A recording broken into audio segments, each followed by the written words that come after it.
నమస్తే. ప్రస్తుతం మనతో పాటు సీనియర్ జర్నలిస్ట్ జయదేవ్ గారు ఉన్నారు. ఆయనతో మాట్లాడదాం. నమస్తే సార్. సార్, కేటీఆర్ గారి పైన వస్తున్న ఫోన్ ట్యాపింగ్ ఆరోపణ ఏదైతే ఉందో దానిపైన నా పైన ఫోన్ ట్యాపింగ్ ఆరోపణ వేస్తే నేను న్యాయపరంగా వెళ్తా, కోర్టు వరకు వెళ్తా, అది ఎవరైనా సరే అని చెప్పేసి అంటున్నారు. దీని గురించి మీరేమంటారు? ఏమంటాం, ఎవరు కూడా ఒకవేళ వాళ్ళ హయాంలో జరిగిన రూట్స్ దొరికినా దొరకనంత వరకు ఇలా మాట్లాడతారు. దొరికిన తర్వాత ఏమంటారు, న్యాయమే గెలుస్తుంది అనుకుని ఇలా అనుకుని లోపలికి వెళ్తారు. మన కవిత గారితో కూడా అట్లాగే జరిగింది. ఆవిడ ఎక్కడ కూడా నేను తప్పు చేయలేదు, నన్ను అనవసరంగా ఎరికించారని కూడా ఎక్కడ మాట్లాడారు. న్యాయమే గెలుస్తుంది, ఖచ్చితంగా నేను బయటకు వస్తానని కూడా చెప్పుకునే వెళ్ళారు. ఇది గత ఏప్రిల్ నుంచి కూడా సంబంధం అయితే మొన్న ఆగస్టులో కదా వెళ్ళారు ఆవిడ, లాస్ట్ ఆగస్టులో. సో ఇది కూడా ప్రతిపక్షాలు స్వపక్షాలు అధికార పక్షం ముఖం మీద ఒక మొదటి ప్రయత్నం చేస్తారు.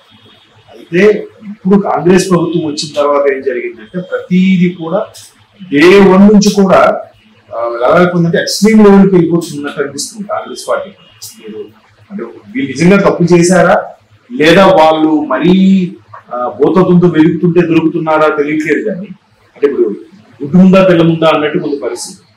వీళ్ళు తప్పు చేస్తే వాళ్ళు అలా వెతుకుతున్నారా లేదా వాళ్ళ వెతకబట్టి వీళ్ళు తప్పులు దొరుకుతున్నాయో తెలియట్లేదు. ఫస్ట్ ప్రమాణ స్వీకారం చేయని 10 రోజులకే ఆ ల్యాండ్ పూలింగ్ విషయం వచ్చింది. ముఖ్యమంత్రిగా ప్రమాణ స్వీకారం చేసిన 10 రోజుల వరకు నాకే తెలియలేదంటే చూడండి వీళ్ళు ఎంత అవినీతి పరులు అన్నట్టుగా ముఖ్యమంత్రి గారు మాట్లాడారు. ఆ తర్వాత ఒక గ్రూప్ 2 ఎంప్లాయీ గురించి కూడా ఇలాగే ఆవిడ ఇంటి నుంచి వర్క్ చేస్తుందట, బట్ శాలరీ ఇస్తున్నారు. అది కూడా ఏ గ్రూప్ ఏ నోటిఫికేషన్ పడింది, మీరు ఎప్పుడు ఎగ్జామ్ రాశారంటే తెలియట్లేదు. ఆ తర్వాత HMDA స్కామ్లు, ఇంకా ఒకదాని తర్వాత ఒకటి అంటే ఎక్స్ట్రాగా ల్యాండ్ కబ్జా చేయడాలు, ప్రభుత్వ స్థలాలు ఆక్రమించి కట్టడాలు, ఒకదాని తర్వాత ఒకటి ఇలాగ బయటకు వస్తుంటే ఇంకేమనుకోవాలి. ఇప్పుడు లెక్కర్ స్కామ్ ఉంది. లెక్కర్ స్కామ్ ఎక్కడిది? ఢిల్లీ.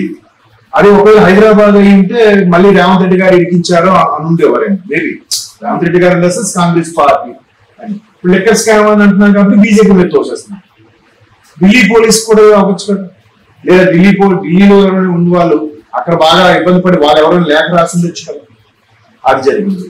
ఆ తర్వాత ఇప్పుడు ఫోన్ ట్యాపింగ్ మాత్రం చాలా సీరియస్ గా మారే అవకాశం ఎందుకు కనిపిస్తుందంటే, ఇప్పుడు ఎలా చెప్పండి, సినిమాలో బ్రహ్మానందం, సినిమా పేరు గుర్తులేదు, బ్రహ్మానందం శ్రీలక్ష్మి మంచి విప్పే మంచి కాంబినేషన్ సినిమా.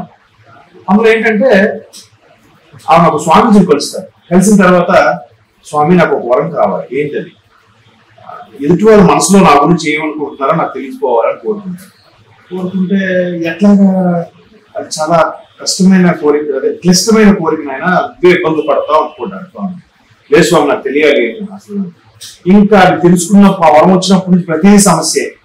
ఫ్రెండ్ ఎదురవుతాడు, వాడు ఈవినింగ్ అయితే సార్ మందుపాటి పిలుస్తాడు అని మనసులో అది వినబడుతుంది.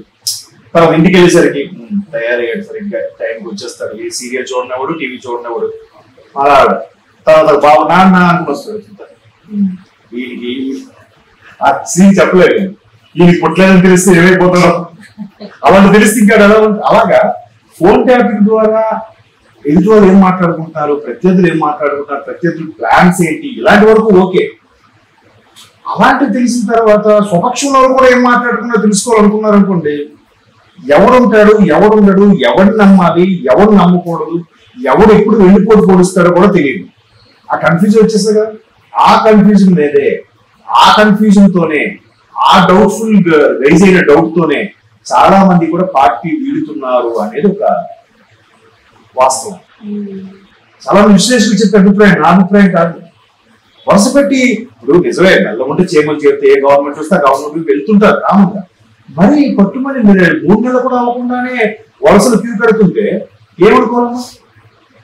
సో అలాగా జరుగుతుంది. సో ఈ ఫోన్ ట్యాపింగ్ వల్లే ప్రత్యర్థులు కానీ స్వపక్షంలో కానీ ఏం మాట్లాడుకుంటున్నారు అనేది తెలుసుకుంటాం. ఇంకొక పెద్ద బ్లండర్ మిస్టేక్ కాదు, అంటే మేజర్ థింగ్ అని చెప్పాలి, బ్లండర్ మిస్టేక్ అనొచ్చు అనుకుంటాం. రేవంత్ రెడ్డి గారు కూడా ఓటుకు నోటు వ్యవహారం ఉంది కదా. సో అది కూడా ఆయన ఫలానా టైంకి ఫలానా దగ్గరికి వెళ్ళి ఆ వ్యక్తితో మాట్లాడతాడు, ఎంత అమౌంట్ ఇస్తాడు, లేదంటే దానికి అరెస్ట్ చేయిద్దాడు, మీకు ఎలా తెలిసింది? మేబీ అప్పటి నుంచి కూడా ట్యాపింగ్ వ్యవహారం ఉందేమో అనే డౌట్ అయితే ఉంది కదా. సో అలా ఉన్నప్పుడు ఒక ముఖ్యమంత్రిగా ఆయన ఎట్లాగైతే ఆయన ఇంట్లోకి వెళ్ళి గుంజుకొని వచ్చి అరెస్ట్ చేశారో అది ఇప్పటికీ మర్చిపోలేదు కదా ఆయన. మొన్న ఎవరో ఒక మీడియాకి ఇచ్చిన ఛానల్కి ఇచ్చిన ఇంటర్వ్యూలో కూడా ఆ విషయం ప్రస్తావించాడు ఆయన. సో అలా ప్రస్తావించినప్పుడు అంతగా ఆయన నాకు హెల్ప్ చేసిన వాళ్ళని మర్చిపోను, నన్ను సీఎం కాకుండా చూడడానికి ఎవరెవరు ప్రయత్నాలు చేశారో వాళ్ళని కూడా మర్చిపోనని చెప్పాడు ఆయన. సో అలాంటప్పుడు ఆ వ్యవహారం ఆయన చాలా బాధపెట్టింది. ఎందుకంటే ఒకరి కూతురు ఎంగేజ్మెంట్ ఏదో ఉంది, భార్య కూతురే కార్యక్రమం నిర్వర్తించేది ఎవరు? ఇంటి పెద్దగా, ఇంటి యజమానిగా ఈ నిలబడి చేయాల్సిన కార్యక్రమం ఆయన లేకపోతే ఎంత పెయిన్ ఉంటుంది. అవకాశం రాలేదు, ఇవ్వలేదు, కనీసం పంపించలేదు. అవన్నీ ఆయనతో బాగా నాటుకుపోయి ఉండొచ్చు. మనుషులమే కదా, సహజం. ఎప్పటికైనా ఈర్ష్య, అసూయ, ద్వేషాలు సహజం ఉంటాయి. పైగా ముఖ్యమంత్రి హోదాలో ఉన్నాడు. అంటే ఒకవేళ ఆ విషయం లాగకపోయినా చుట్టూ తిరిగే ఫోన్ ట్యాపింగ్ అప్పటి నుంచి నడుస్తుందేమో అనే డౌట్ అయితే రైజ్ అవుతుంది. అలా రైజ్ అయినప్పుడు ఏమవుతుంది? ఖచ్చితంగా పీఠముడి బిగుసుకుంటుంది కదా. చూద్దాం.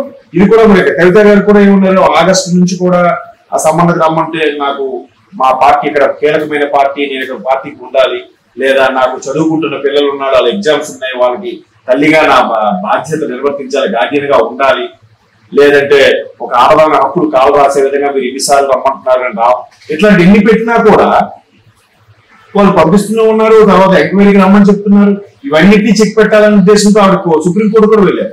సుప్రీంకోర్టుకు వెళ్ళిన ఆవిడ ఎప్పుడైతే సుప్రీంకోర్టులో ఇంకా 2 రోజుల్లో వస్తుంది హీరింగ్ కనుక ఈ రోజు సాయంత్రం అరెస్ట్ చేసి తీసుకెళ్ళిపోయారు స్పెషల్ ఫ్లైట్ లో. మరి 2 రోజుల తర్వాత సుప్రీంకోర్టులో హీరింగ్ వచ్చినప్పుడు లాయర్ ఎందుకు చెప్పలేదు? ఒక మహిళకి, పైగా ప్రజాప్రతినిధిగా ఎమ్మెల్సీగా ఉన్న మహిళని ఇంటికి వెళ్ళి మరి అరెస్ట్ చేసి గుంజుకొచ్చారు. ఇది ఎంతవరకు కరెక్ట్ అని లాయర్ మాట్లాడచ్చు కదా సుప్రీంకోర్టు. ఖచ్చితంగా సుప్రీంకోర్టు ముట్టికాయలు వేస్తుంది కదా. ఎందుకు మరి విత్డ్రా అయిపోయారు ఆ విషయం వస్తే? సో అక్కడ అందరికి క్లియర్ కట్ ఏదో సంథింగ్ మిస్టేక్. ఇప్పుడు గట్టిగా మాట్లాడితే అందరూ చేస్తారు, అందరూ చూస్తారని తెలుసు అందరికి. కాకపోతే దానికి చాలా మంది క్యాలిక్యులేషన్స్ ఉంటే దొరకరు, ఇక్కడ దొరికిపోయారు అంతే కదా. ఆ రోజు కేటీఆర్ గారు కూడా చూడండి, ఇప్పుడు సుప్రీంకోర్టులో ఇలాగా పిల్లు వేసాం, ఆయన ఇప్పుడు వచ్చి ఇప్పుడు అరెస్ట్ చేస్తున్నారు. ఆవిడ పేరు ప్రియా సంథింగ్ ఆఫీసర్.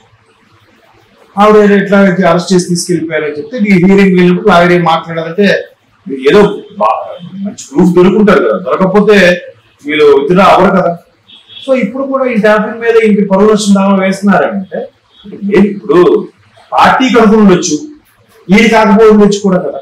ఒక వెర్షన్ లో ఈయన కాకపోయి ఉండొచ్చు, కాకపోతే లేకపోతే ఆ పార్టీకి చెందిన వ్యక్తులు ఇంకెవరో మంత్రులు ఆదేశిస్తే చేశారు, అప్పుడు వాళ్ళకి చుట్టుకుంటారు. మరోవైపు కవిత గారి అరెస్ట్ తర్వాత ఫోన్ ట్యాపింగ్ వ్యవహారంలో వాళ్ళ కవిత గారి అరెస్ట్ వివరంలో కొంచెం బిజీగా ఉన్న నేపథ్యంలో బీఆర్ఎస్ పార్టీ మీద ఎన్ని బాణాలు వేస్తున్నా ఎవరు డిఫెన్స్ ఆడే వాళ్ళు కూడా లేరు, ఎవరు మాట్లాడలేదు. ఎందుకు మాట్లాడలేదంటే ఎవరు మాట్లాడితే ఎవరి మీద కేసు వస్తుందో అనే భయంతో అందరూ బిక్కుబిక్కుమంటూ ఉన్నారు అని కూడా కొన్ని వార్తలు మనం చూసాం. మళ్ళీ కేటీఆర్ గారు, హరీష్ రావు గారు మాట్లాడాల్సి వస్తుంది, లేదా అధినేత అలాగో కేసీఆర్ గారు మాట్లాడాల్సి వస్తుంది. మిగతా వాళ్ళు ఎవరు ఎందుకు మాట్లాడలేదు? పార్టీ కంటే కనీసం 10 ఏళ్ళుగా పదవి అనుభవించిన వాళ్ళు కానీ, 10 ఏళ్ళుగా అధికారం అనుభవించిన వాళ్ళు కానీ కనీసం కేసీఆర్ గారితో విశ్వాసమైన మాట్లాడాలి కదా. ఎవరు మాట్లాడలేదు. ఎందుకు మాట్లాడలేదు? చూడండి రాజకీయం ఎలా ఉంటాం. కేసీఆర్ గారు మా తెలంగాణ దేవుడు, తెలంగాణ జాతిపిత అన్ని మాట్లాడి ఈ నోరులే, కనీసం ఆయన మీద ఆయన కుటుంబ సభ్యుల మీద అటాక్ అవుతుంటే ఒక్కరు నిలబడి మాట్లాడడం ఎందుకు మాట్లాడలేదు? నిజంగా తప్పు చేశారో ఒప్పు చేశారో తెలియదు, అట్లీస్ట్ డిఫెన్స్ అలా కూడా మాట్లాడలేదు. అంటే ఎక్కడ వాళ్ళ పేరు చుట్టుకుంటుందో భయంతో ఉన్నారేమో నాకు అనిపిస్తుంది. ఈ ఫోన్ ట్యాపింగ్ వ్యవహారం ఇంకా లాగుతున్నారు ఒక్కొక్కటిగా, ఇంకెన్ని బయటకు వస్తాయో. ఆ తర్వాత వరంగల్లో కూడా ఒక ఆయన షాపింగ్ కాంప్లెక్స్ కి 5 ఏళ్ళు కదా 10 ఏళ్ళకు కరెంట్ బిల్లే కట్టట్లేదు ఆయన, ఎవరో ప్రజాప్రతికి సంబంధించిందని. ఇట్లాంటి ఎన్నో వ్యవహారాలు బీఆర్ఎస్ సహాయంలో ఒక్కొక్కటిగా బయటికి లాగుతున్నారు. సో అందులో మేజర్ పాయింట్ ఇప్పుడు ఫోన్ ట్యాపింగ్ అంశం అయిపోయింది. ఈ నిజంగా తప్పు చేయకపోతే కేసు వేయచ్చు, నన్ను ఇలా అంటున్నారు పరువు నష్టం దావా కూడా వేయచ్చు. చూద్దాం మళ్ళీ ఈయనే కేసు వేస్తారు, అసలు విషయం బయటకు వచ్చాక ఆయన రాకపోతారు. ఏదైనా గెలవచ్చు కదా రాజకీయాల్లో, చెప్పలేం. లేదా దీని తప్పు చేయకుండా ఇంకెవరైనా మినిస్టర్ చెప్పారు అనుకో నా హయాంలో, అప్పుడు ఈ సేఫ్ జోన్ ఉన్నట్టే కదా. Okay sir, thank you.